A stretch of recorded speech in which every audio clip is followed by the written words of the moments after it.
So Samantha, for the few women who do not know already who you are, can you tell us a little bit about yourself?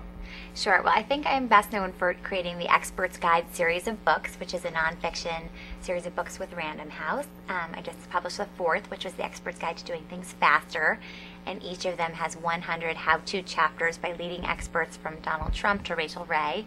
And then I'm also launching a web TV show that's about to launch called Obsessed TV, which will be at obsessedtv.com. And when did you first get started writing? Well, I actually wrote in high school. I was a competitive tennis player, and I wrote for a tennis magazine in high school. And then I went on to college and wrote for sports for the paper for a little bit, and then graduated and was in a variety of other areas, all in media always. So I had a variety of jobs in media, but none had to do with writing. And then I went to business school, got my MBA.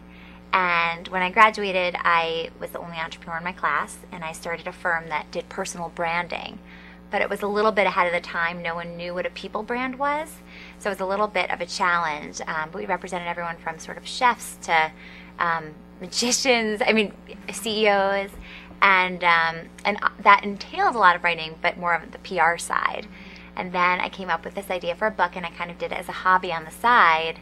And then it evolved into a lot more and became my full-time profession. Has there been one book that's sort of more near and dear to your heart than others? I think, well, the first one is still a bestseller. It just went into its 17th printing. So that is like so exciting for me to watch, and so it's still my baby. It's called The Expert's Guide to 100 Things Everyone Should Know How to Do, and it's probably the best known in the series. But the third book in the series was The Expert's Guide to the Baby Years, and I put it together when I was pregnant, published it once I had my first baby. So that one I actually still use. I have a 16-month-old at home, and so we returned to it again because you kind of forget a lot of that stuff. So where were you at in your career when you had your first child? Well, I had just published my third book, and my husband always says when I met him, my goal was I hadn't published any books when I first met him. I hadn't had the contract for the first book, and I told him my goal was like to make the book successful enough that I could do that full time, and that would be such a great profession to have when I had my kids at first.